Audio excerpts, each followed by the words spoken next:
Hello everyone. Thank you so much for taking the time to watch this video. One of the questions that I get so often from family, from friends, or people that are referred to me is, what should I do if I'm looking to purchase a home?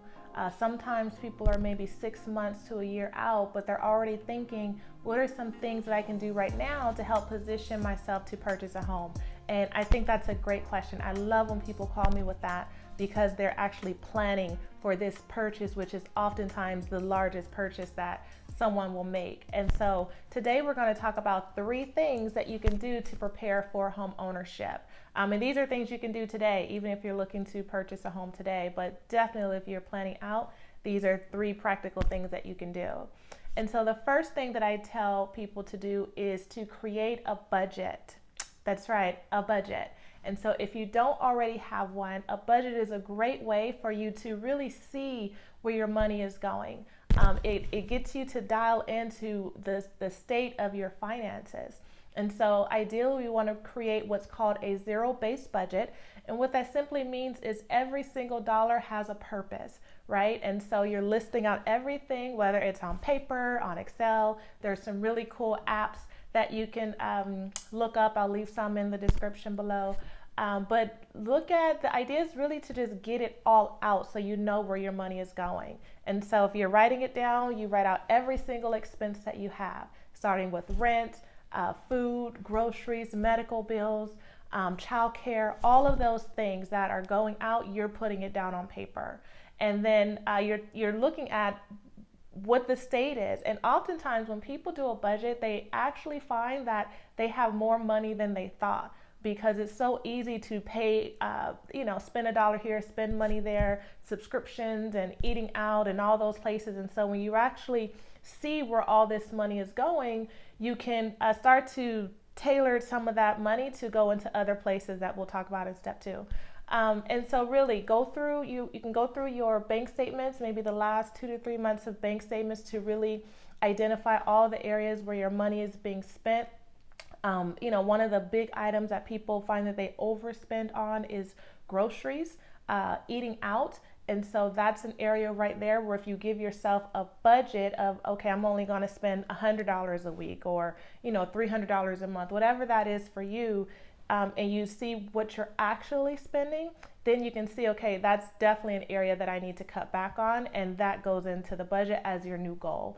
And so some of the expenses are fixed, like rent, maybe childcare, things like that, but you'll find that there are other areas that are variable, which will allow you to start to just budget better and cut down on those expenses.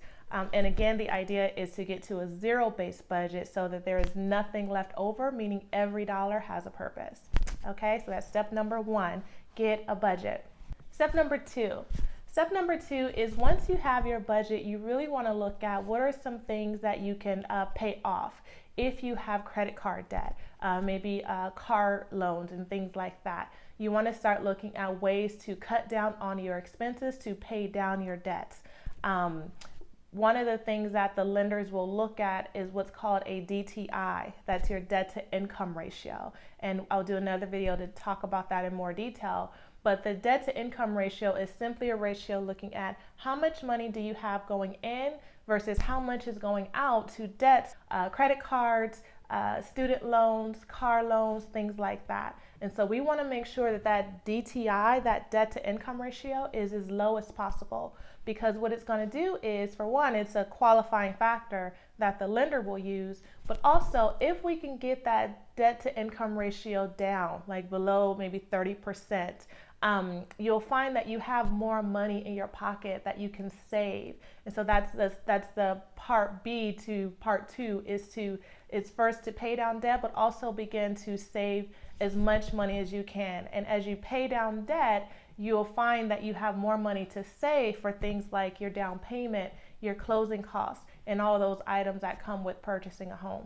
So that is step number 2, is start to pay down debt and start to save extra money that you found from doing step 1, which is the budget. All right. Tip number 3. Tip number 3 is to look at your credit report. You'd be surprised to know that most people, or I shouldn't say most people, oftentimes people don't look at their credit until they're going to apply for something like a home loan or a car loan. But if you are in a position where you are preparing to purchase a home, it's a great opportunity to see the state of your credit. Some people, I've talked to a number of people, and they're fearful. They don't want to look at it. But the reality is, if you are going to purchase something like a home, you should know what your credit is before the lender pulls it, so you go in with just the self-awareness and the education of where you stand. And it's so easy. If you haven't pulled your credit already this year, you can go to annualcreditreport.com and you can get a free credit report from all three bureaus that explains every single thing that's on your credit. And the great thing about pulling your credit early is that if there's anything that you need to work on, if there are any items that shouldn't be there, there's fraud or derogatory items or things that are reported that are not accurate, because sometimes creditors, they don't report things as they are. If you pull it now before you need it, you have time to go in and look at some of those things and clear them up and just get clarity on the state of your overall credit picture.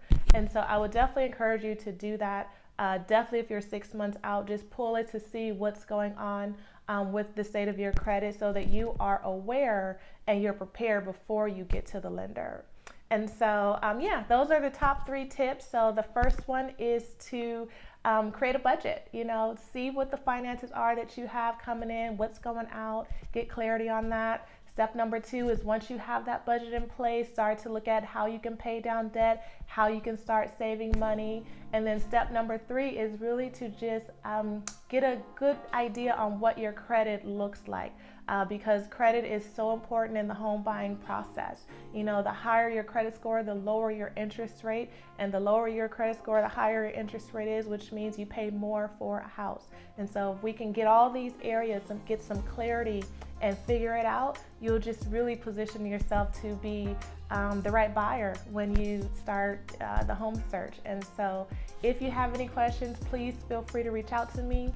I love having this conversation. I talk to many people who are just in the planning phase, and it's such a great conversation to have, because it's really setting you up for success before you start the process. Okay, so thank you so much for your time. I look forward to speaking with you. Bye.